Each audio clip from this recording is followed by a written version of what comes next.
আজকের তারিখ 8 জুলাই 2024 আর সকাল সকাল আমরা স্কুল থেকে বেরিয়ে পড়লাম। আচ্ছা, বন্ধুগণের উদ্দেশ্যে বলে রাখি, যারা জানেন না আমরা এই স্কুলে বা কোথায় এসেছি, কেন এসেছি, তাদের উদ্দেশ্যে বলে রাখি, আমার আগের ভিডিওতে সেটা কিন্তু সম্পূর্ণভাবে দেওয়া রয়েছে কি কারণের জন্যে আমরা এসেছিলাম। আচ্ছা, যাই হোক, রাতভর ইন্টারনেট সার্ফিং করার পর একটা জায়গা খুঁজে পেলাম। সেটা হচ্ছে এখান থেকে 12 কিলোমিটার দূরে রয়েছে পারমদন অভয়ারণ্য, মানে হচ্ছে বিভূতিভূষণ অভয়ারণ্য। সেই মতো আমরা আমাদের স্কুলের সামনে থেকে একটি অটো ধরে নিলাম। অটো ধরে সোজা চলে যাব চরমণ্ডল। এই চরমণ্ডলের ভাড়া পড়লো আমাদের জায়গা থেকে, মানে হচ্ছে আমাদের যেখান থেকে উঠেছি সেটা হচ্ছে বইকোলা। বইকোলা থেকে চরমণ্ডলের ভাড়া পড়লো মাত্র 15 টাকা করে। সেখান থেকে নেমে আবার আমাদের যেতে হবে পারমদনের সামনে। দেখুন, এই বাস স্ট্যান্ডটির নাম হচ্ছে চরমণ্ডল। এখান থেকে টোটোও পেয়ে যাবেন, অটোও পেয়ে যাবেন, আর ভ্যানও পেয়ে যাবেন। আমরা একটি ভ্যান ধরে নিলাম, 4 জনে মিলে একটা ভ্যান ভাড়া করলাম, যার জনপ্রতি মাথা পিছু যাই বলেন না কেন ভাড়া পড়লো 10 টাকা করে, মানে 4 জনের 40 টাকা। এই ভ্যানটি এই বিভূতিভূষণ অভয়ারণ্যের একদম মেন গেটের সামনে আমাদের নিয়ে যাবে, মানে পৌঁছে দেবেন। ওনাকে প্রথমেই বলা হয়েছে, উনি বলেছিলেন যে পুরো মেন গেটের সামনে কিন্তু যায় না, এক্সট্রা ভাড়া লাগে। তাও আমরা অনেক রিকোয়েস্ট করলাম, তো সেই কারণেই উনি রাজি হয়ে গেলেন আর আমাদের গেটের সামনে ছেড়ে দেবেন। অভয় অরণ্য মানে প্রাকৃতিক সৌন্দর্যের সম্ভার। আমি আগে কখনো অভয়ারণ্য দেখিনি, আমার এই প্রথম। অভয়ারণ্যে রয়েছে অনেক পশু ও পাখির সমাহার। চলুন তাহলে দেখে না যাক জায়গাটি কেমন, সঙ্গে থাকুন। কথা বলতে বলতে চলে এলাম অভয়ারণ্যের সামনে, একদম মেন গেটে। দেখুন, অভয়ারণ্যের সামনে আসতে না আসতেই শুনতে পেলাম অনেক পাখির আওয়াজ। সঙ্গে থাকুন, অনেক কিছুই কিন্তু অপেক্ষা করছে আপনাদের জন্য। এবার চলে যাব ভেতরের দিকে। Welcome friends, welcome back to my channel. তো একটা নতুন ভিডিওতে আবার স্বাগত জানাচ্ছি। তো যাচ্ছি। তো তোমরা দেখতেই পারলে যে স্কুল থেকে বেরিয়ে পারমদন অভয়ারণ্যের দিকে এসেছি। কিভাবে আসলাম সেটা দেখলেন। এখন পারমদনে ঢুকে গেছি। এই যে আমার পেছনে এটা হচ্ছে এন্ট্রি গেট, এই যে ঢুকে গেলাম। কিছু অজানা কথা দেখুন এখানে কি লেখা রয়েছে।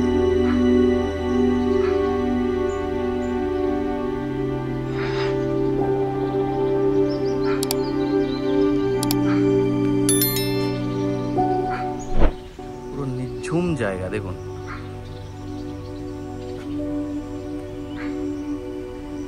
এদিকে জঙ্গলের ভেতরে চলে যাচ্ছে। খুব সুন্দর একটা রুম করা রয়েছে এখানে।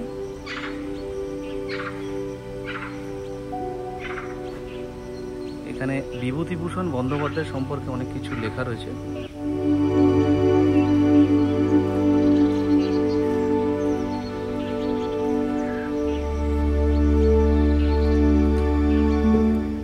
আর এদিকে পুরো ম্যাপ রয়েছে দেখুন, map of Bibhutibhushan wild life sanctuary, পুরো ম্যাপ এখানে করে দেওয়া রয়েছে। এখন চলে যাও।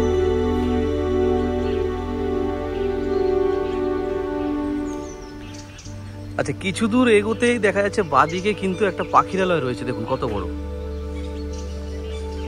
পুরো নেট দিয়ে ঘেরা। ভেতরে কিছু পাখি রয়েছে, কি পাখি দেখি। আচ্ছা, বদ্রিকা রয়েছে, ম্যাকাও রয়েছে, টিয়া পাখি রয়েছে।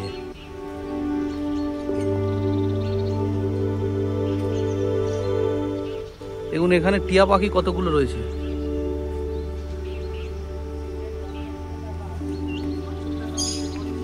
ওরে রে রে, তাই তো, কচ্ছপ রয়েছে। তো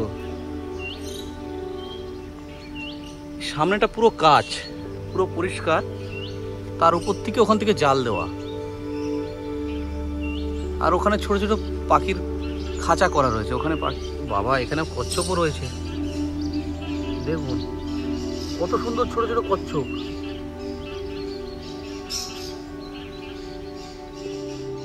একটা কচ্ছপ জলের ভেতরে।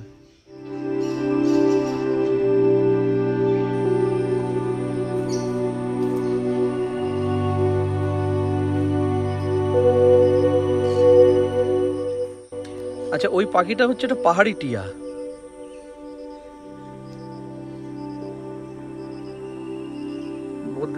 এটা তো সানকনুর পাখিটা। ওই যে ম্যাকাও ব্লু কালার।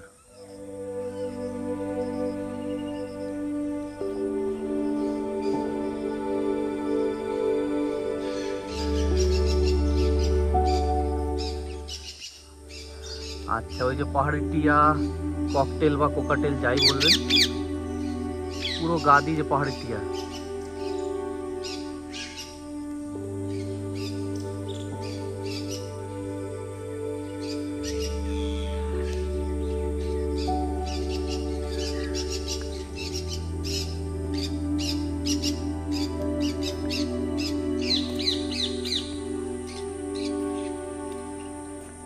এদিকে একটা সামান্য ছোট্ট একটা পার্ক করা রয়েছে, কিন্তু বেশি কেউ যায় না, পরিষ্কার করে রেখেছে। এটাতে কি আছে? ও, এটাতে বাইক রেখে দিয়েছে কেউ। আরে পায়রা তো না? এই পায়রাটাকে পায়ে কি নড়তে পারছে না, কি মোটা মোটা পায়রা না? ম্যাকাও দেখেছিলি ওখানে?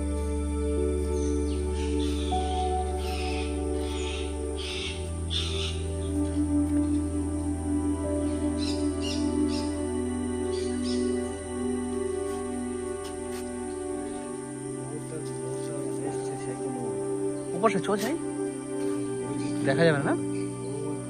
হ্যাঁ, ওই তো ময়ূর। হ্যাঁ, ঠিক ঠিক ঠিক ঠিক।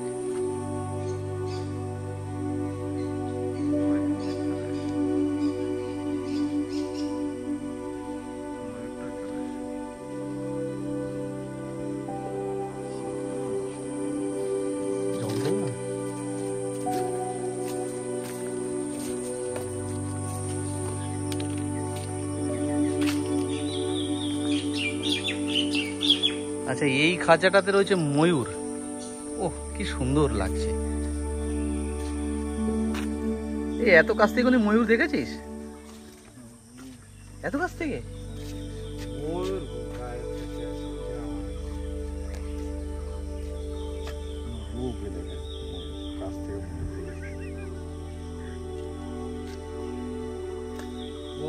ময়ূরের খাঁচাটা দেখ, বসার জায়গাটা দেখ উপরে গোল করে।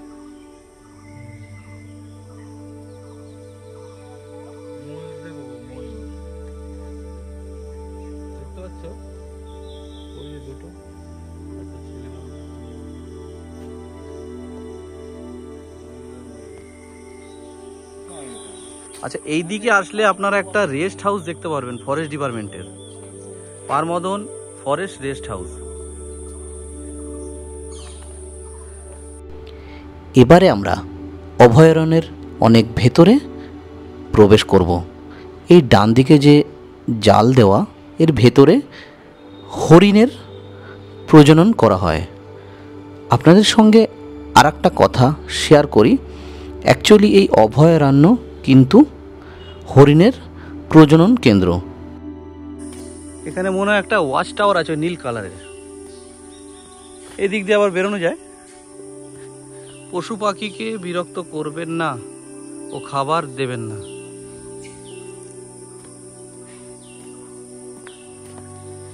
ওই তো বললাম, ওইটা হচ্ছে ওয়াচ টাওয়ার, এখানে বসার জায়গা।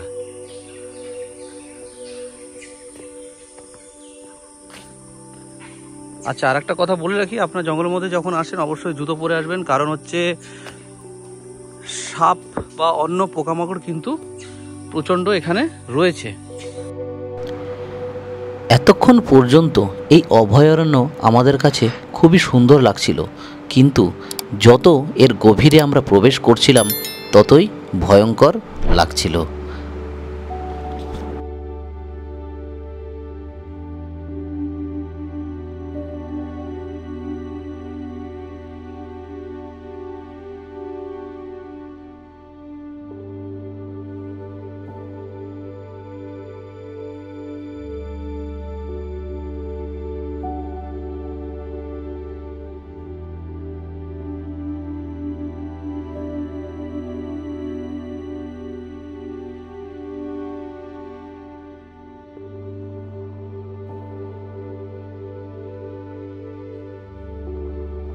কিছু কিছু জায়গায় জঙ্গল এত ঘনত্ব যে মাথার উপরে আকাশ পর্যন্ত দেখা যাচ্ছে না, নিচে রোদ্দুর তো দূরের কথা।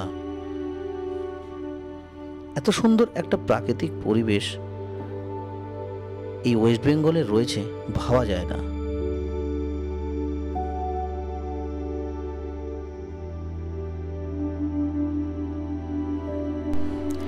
জঙ্গলের ভেতর দিয়ে অনেকক্ষণ চলার পর দেখা পেলাম ইছামতি নদীর ঘাট, আর এই ঘাট দিয়ে আমরা নৌকো ধরে ওপারে চলে যাব।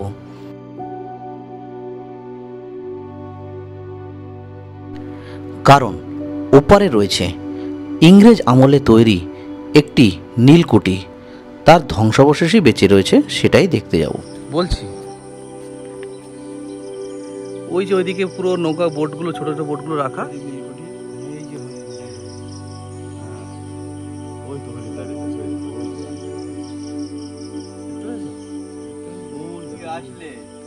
স্ট্যাচু, ওখানে মাঝি আছে। হ্যাঁ চলে আসবে এখন দাঁড়া।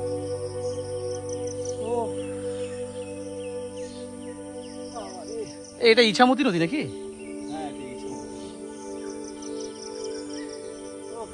এখন নৌকা এসে কেন? আচ্ছা ওইদিকে একটা দেখেছিলাম, যেদিক দিয়ে আমরা ঢুকলাম আর কি, ওইদিকে হচ্ছে একটা এন্ট্রি গেট, আর এইদিকেও কিন্তু একটা এন্ট্রি গেট। দেখুন এই নদী পার হয়ে কিন্তু আপনারা এন্ট্রি করতে পারেন। উঠে যাবো দাদা, অসুবিধা নেই তো?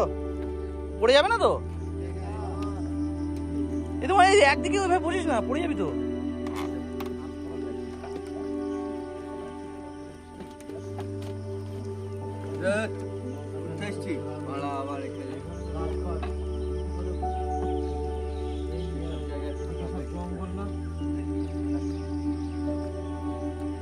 অসুবিধা নেই,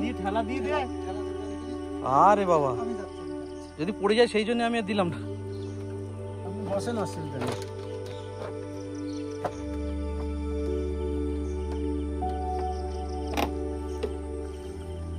যা জোর টেনেছে ও।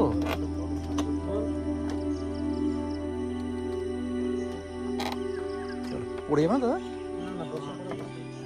আমি ব্যালেন্সটা রেখে দিচ্ছি সেই জন্য সমান ভাবে দাঁড়িয়ে রয়েছে।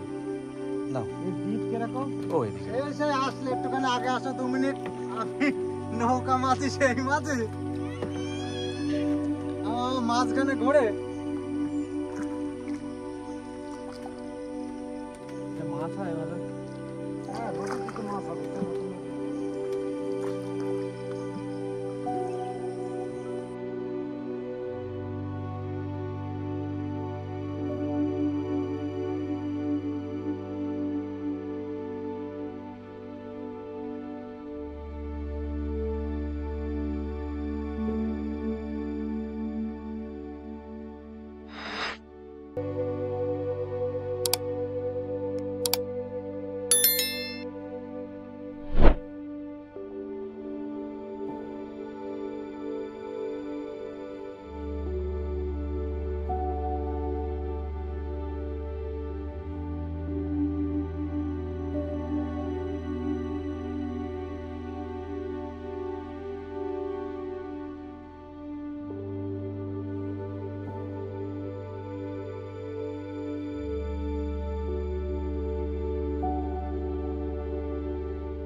আমার সামনেই রয়েছে নীলকুঠি।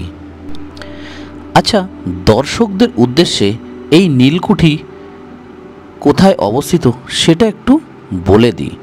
নাটাবেড়িয়া গ্রাম পঞ্চায়েতের অধীনে একটি ছোট্ট গ্রাম যার নাম মঙ্গলগঞ্জ। এই মঙ্গলগঞ্জেই রয়েছে এই পরিত্যক্ত নীলকুঠি এবং এর ইতিহাস একটু আপনাদের জানিয়ে দিই। গোবরডাঙ্গার জমিদার লক্ষণচন্দ্র আইচ ব্যবসা করবার জন্য কয়েকশো বছর আগে তৈরি করেছিলেন এই নীলকুঠি। পরবর্তীকালে নীলকর সাহেবরা কুঠির দখল করে নিয়েছিল। জানা গেছে এই নীলকুঠিতেই নীল চাষিদের উপর নির্মম অত্যাচার করত নীলকর সাহেবরা। তারপর দেশ স্বাধীন হয়েছে, ইংরেজ শাসনের অবসান ঘটেছে। বর্তমানে জমিদারের বংশধর হেনা চৌধুরীর তত্ত্বাবধানে রয়েছে ওই সম্পত্তি। স্থানীয় মৃত্যুঞ্জয় চক্রবর্তী জানান প্রায় 64 বিঘা জমি রয়েছে ওই নীলকুঠি এলাকায়। নীলকুঠির কাছে আসতেই গা কেমন শিহরিত হয়ে উঠল। ভেতর দিকটা একটু দেখে নি।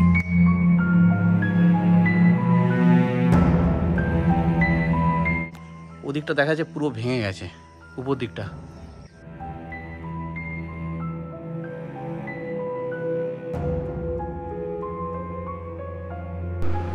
নীলকুঠির ভেতরে যতই প্রবেশ করছি গা ছমছমে ব্যাপার কিন্তু একটু বেড়েই চলেছে।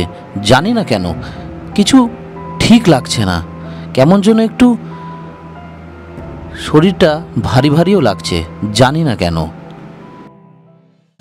নীলকুঠির পেছনটা জঙ্গল,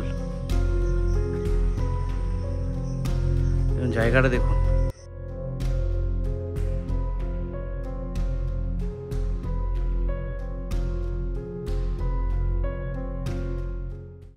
ইংরেজ আমলের বাড়ি। এখানে আমি একাই প্রবেশ করেছি। আমার গা যেমন ভারী ভারী লাগছে, সেই সঙ্গে আমার শরীরে খুব অস্বস্তি বোধ হচ্ছে আর খুবই ঘাম পড়ছে, জানি না কেন। একদম স্যাঁতস্যাঁতে অন্ধকার জায়গাটা। আর আর এখানে পোস্ট অফিসের কাজ হয় কি হয় না আমি বলতে পারবো না, লোকাল লোককে জিজ্ঞাসা করতে হবে, কিন্তু পোস্ট অফিসে মেরে রেখেছে। মঙ্গলগঞ্জ শাখা ডাকঘর। বন্ধুরা, আমি এখন রয়েছি মঙ্গলগঞ্জ নীলকুঠিতে, দেখতেই পাচ্ছেন।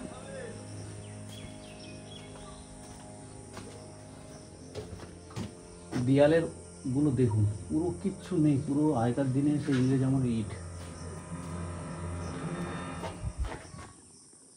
উপর দিকটা পুরো ফাঁকা, এদিকটা রয়েছে, এদিকটা ফাঁকা।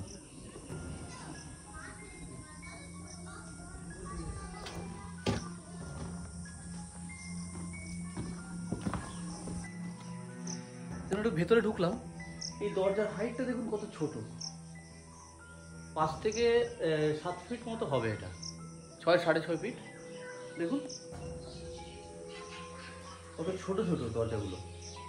আর এই জানলাটা দেখুন আরো ছোট, এই জানলা ওই জানলা দেখা যাচ্ছে কত সুন্দর। উপরটা দেখুন পুরো ভেঙে গেছে, সিলিংটা কতটা উঁচুতে, তার উপরে কিন্তু দোতলা ঘর ছিল অ্যাকচুয়ালি, দেখতে পাচ্ছেন, দোতলা ঘর। আচ্ছা, আর একটা জিনিস দেখিয়ে দিই, এই জায়গাটা কি ছিল আমি বলতে পারবো না, সিঁড়ি ঘর টাইপ ছিল হয়তো, এই সিঁড়ির মতো রয়েছে ওইদিকে, দেখুন সিঁড়ি ঘর মতো ওখানে রয়েছে, হয়তো সিঁড়ি ঘরই ছিল ওটা।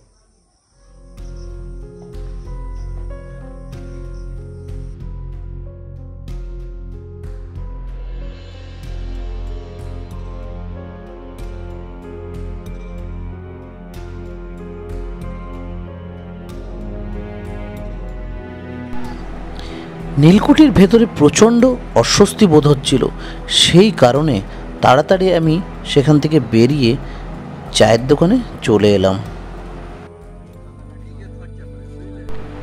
বন্ধুরা, এবার কিন্তু ফেরার পালা। যে রাস্তা দিয়ে আমরা এসেছিলাম সেই রাস্তা দিয়ে কিন্তু আমরা যাচ্ছি না, আমরা যাচ্ছি নাটাবেড়িয়া হয়ে, সিন্দ্রানী হয়ে বইকলা, আর বইকলাতেই হচ্ছে আমাদের থাকার জায়গা। বন্ধুরা, ভিডিওটি ভালো লাগলে চ্যানেলটিকে অবশ্যই কিন্তু সাবস্ক্রাইব করবেন। দেখা হচ্ছে অন্য কোনো এক ভিডিওতে।